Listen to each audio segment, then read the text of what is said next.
Anyone who has talked to me in the past year will know that in 2024, I really got into movies. As a kid, I never really watched all that many besides the classic Disney films, and rarely I'd go catch something in the theaters, but that would not be very often. Because of this, I've been missing out on so many all-time classics that every other person has seen besides me. To make up for this, I made it my mission this year to watch as many movies as I could, just to catch up on everything I should have already seen.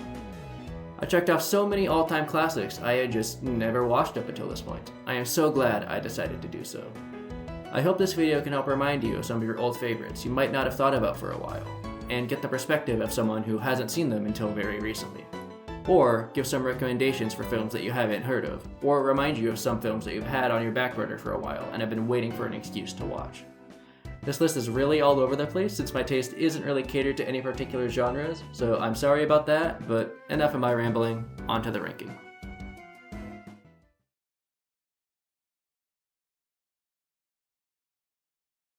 The best way I've seen this movie described is that it's the most fun and lighthearted horror movie ever made. It balances the calm of Truman's life near the start, and the existential drama as he slowly realizes the situation he's in extremely well. Jim Carrey absolutely nails it in a role that is equally as dramatic as it is comedic, which is a nice change of pace for him. This is one of those movies I absolutely owe a rewatch to, since I know there are probably a ton of things I did not pick up on my first viewing, but it absolutely nails everything it tries to do, with an extremely satisfying conclusion to end on. An extremely interesting and thought-provoking film that is absolutely worth checking out.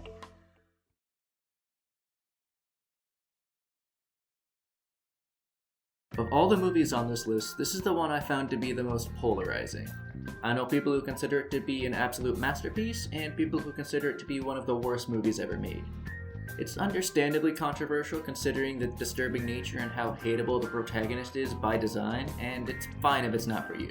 But this isn't a movie you're supposed to enjoy, and rather one you're supposed to just let sit with you, and figure out how you interpret the themes. It's a really hard film to recommend just because of what it is, but if it's something that's interesting to you, absolutely give it a shot.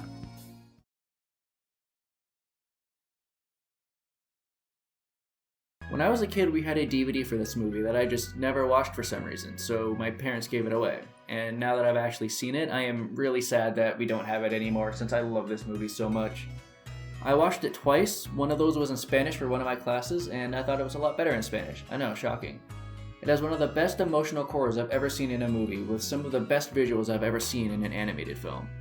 I need to make up for past me and go buy a DVD for this that will not be given away, and I can't recommend this film more if you haven't seen it already.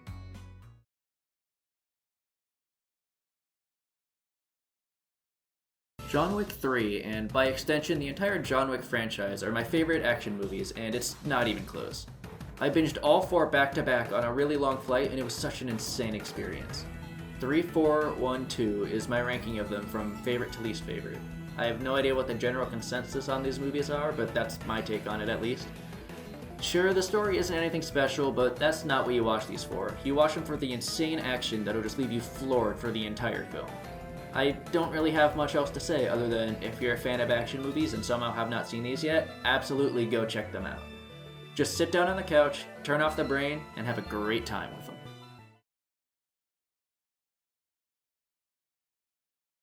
A fun fact about me is that I've never really liked musicals. Whether it's in film or on stage, they just never clicked with me for whatever reason. Sure, some individual musical numbers or dance sequences have had me invested or compelled, but as a whole, the genre has just never been my thing. All this to say, Tick Tick Boom is the exception. This movie made me realize why people love musicals so much. All of the songs felt like they need to be there and actively drive the plot forward in a way that makes me feel how much more dull it would be if it wasn't a musical. Also, it goes without saying, but Andrew Garfield absolutely kills it in the lead role. He's a great singer and gives a great performance outside of that, which had me completely invested and enthralled in the life of this man. Even if you aren't a fan of musicals like me, you will like this one. Absolutely give it a shot if you haven't already.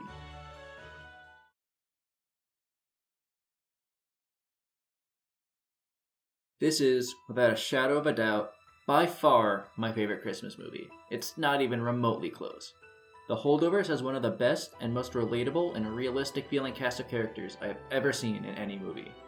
All of their struggles and attitudes just feel so genuine and human in a way I don't think I've ever seen in anything else. All the performances really sell this, with every single one being super vulnerable and emotional.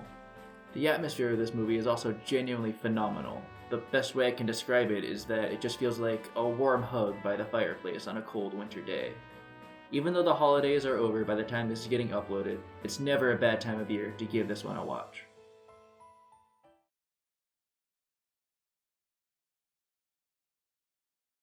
Okay, I've never really been that interested in zombie movies, but this might have changed my mind. The big thing that makes this work is that all the characters are super endearing and really easy to get invested in. You care about each and every one of them, and you feel the tension whenever they are in danger. The zombies are also extremely threatening, especially in the very tight and claustrophobic environment most of the movie is set in. An extremely tense and stressful movie that excels in everything it tries to do, and you owe it to yourself to check it out. I don't see nearly enough people talking about this one, so help me change that since it truly is something special.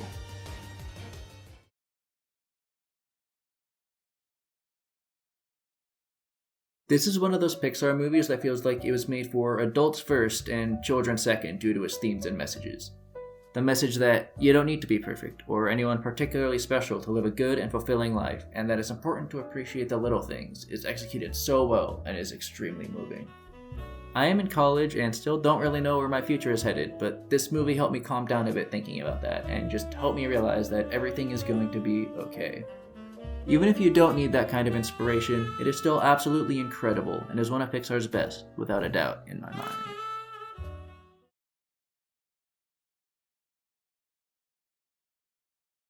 I have no idea what this says about me, but it feels like this movie was tailor-made specifically to fit my taste.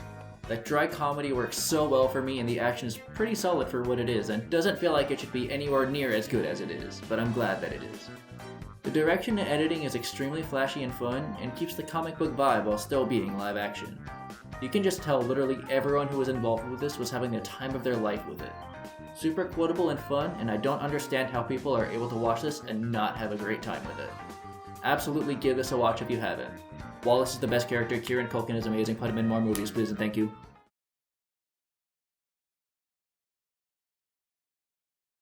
Okay, this technically isn't a movie, but I'm counting it anyway since it's on Netflix and it's movie length.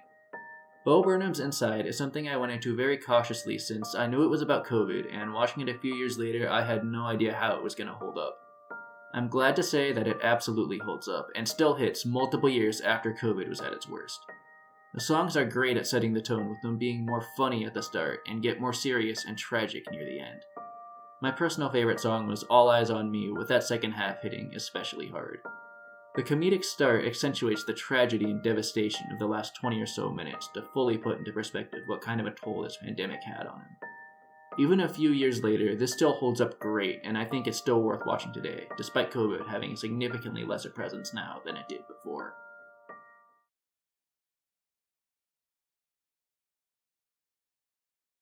Everything from here on are movies I consider to be 10 out of 10 masterpieces, and I don't think there's a better place to start with those than here. If we're speaking critically, this is probably the best movie I've ever seen. But this is based on how much I like them rather than how objectively good they are, so that's why this is only 10th. But that being said, every decision made in the production of this movie was literally perfect. The intentional choice to make it black and white so the very few moments that have color really stick out. Liam Neeson giving an amazing central performance. The film not pulling any punches and showing the severity and cruelty that was happening to show how horrible this really was. And making Schindler's decision to help that much more impactful. Everything about it was done perfectly. This is a movie that is very hard to watch, but it's one I think everyone needs to see. Absolutely brilliant masterpiece. Nothing else I can really say.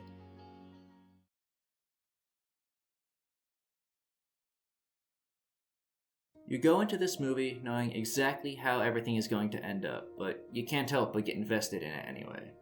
Jack and Rose genuinely have incredible chemistry, and it makes their dynamics so fun to follow that there were points I even forgot I was watching a movie. Everything feels so real in a way I haven't seen any other film do. All the emotions the characters are feeling hit you just as much as it hits them. All the joy with the scenes of Jack and Rose, and all the terror of the ship sinking, and as things are taking a turn for the worse. The 3-hour runtime scares people off from this one, but I personally think it makes the most of it. The scale it works on justifies the length and makes it such a magical viewing experience like no other. Absolutely incredible film that's 100% worth your time. If you ever have 3 hours of free time in your schedule, use them to watch this. You won't regret it.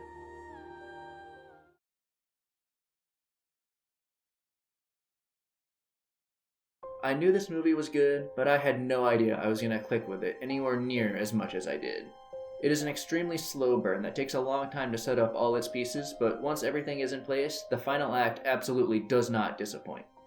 Jack Nicholson absolutely steals the show every time he is on screen, in a terrifying, absolutely insane performance. The descent into madness feels gradual and terrifying, and just frankly masterfully done. This film is iconic for a reason, and you're doing a disservice to yourself if you haven't seen it yet. Go give it a watch if you somehow haven't already.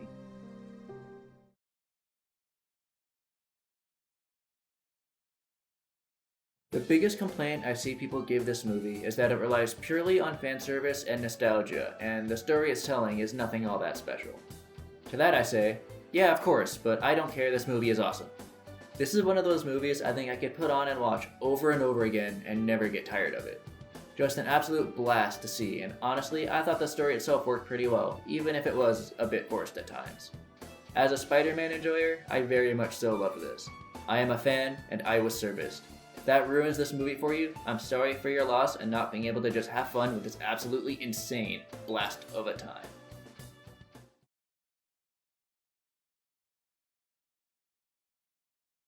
Every person involved in this brought their absolute best to the table and created one of the most intense films I have ever seen. Every single performance in this movie is absolutely masterful, creating such a chilling atmosphere where you can tell everyone is acting off, but it's not 100% clear what is exactly going on. I don't want to spoil even a second of this movie, so honestly, just go give it a watch, it's absolutely worth it.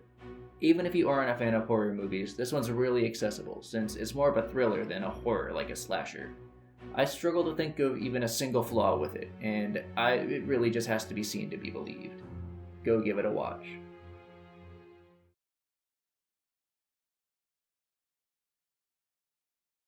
The Thing is personally by far my favorite horror movie I have ever seen, since it excels in literally every field a horror movie should excel in. It does such a good job creating tension with character interactions, leaving the viewer guessing just as much as the characters on what is happening and who is and isn't an alien. The atmosphere is also literally the best I have ever seen. It's actually perfect for this type of movie, set in the Arctic with very limited lighting, creating such a sinister and tense atmosphere, making the stakes feel just as high as they need to. The practical effects also hold up extremely well and are still terrifying to this day, over 40 years later. Absolute chilling masterpiece, and definitely worth a watch if you haven't seen it already.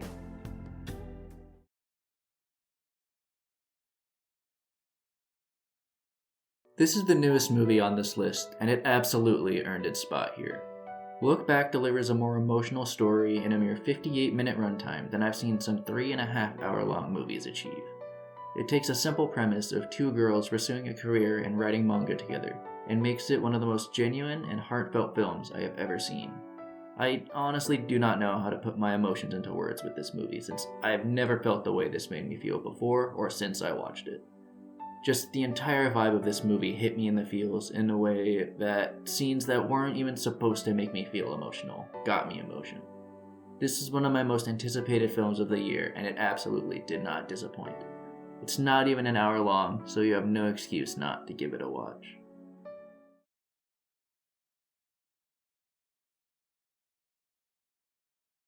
If there's one movie I watched this year that absolutely blew me away with how good it was compared to my expectations, it's this. Godzilla Minus One is one of the most shockingly emotional films I have ever seen.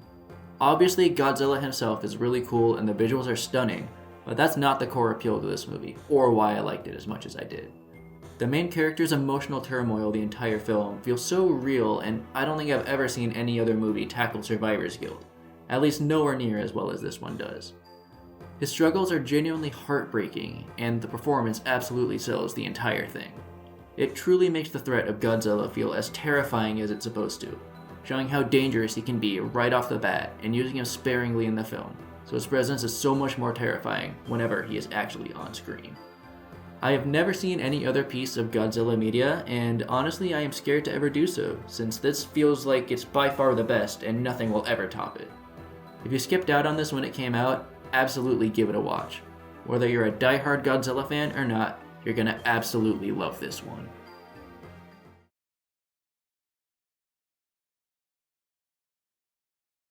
This was kind of the movie that got me interested into delving more into movies, so this one will always have a special place in my heart.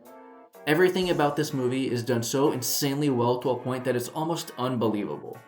J.K. Simmons giving what I think might be my favorite performance I've ever seen across all film and television, the lighting in every scene being literally perfect, the message on whether perfection is achievable and if it's even worth the sacrifices it takes to achieve it. Everything about it is literally perfect. It's a movie that'll make you think, feel, and it'll stick with you for a long time after you finish it, letting you reminisce with its messages and just soak everything in. Absolute masterpiece that really just needs to be seen to be believed. Give it a watch if you somehow haven't already done so.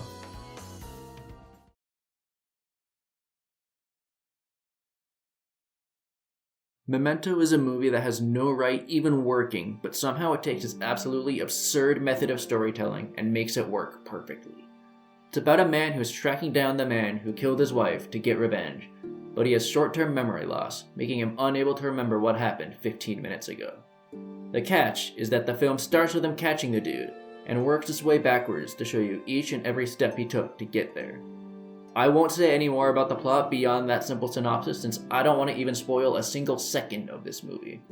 This is a movie that just does not even feel like it should make sense or have any suspense behind it, but somehow it makes it work.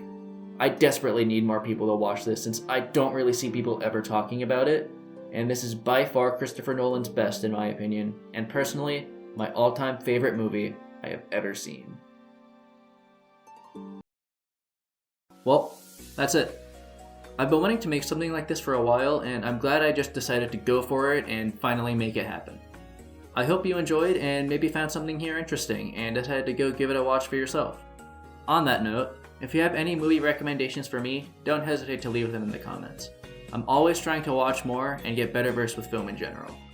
Thanks for watching, and you're just skipping around to hear me talk about one film in particular. The fact to hear it all really means a lot to me.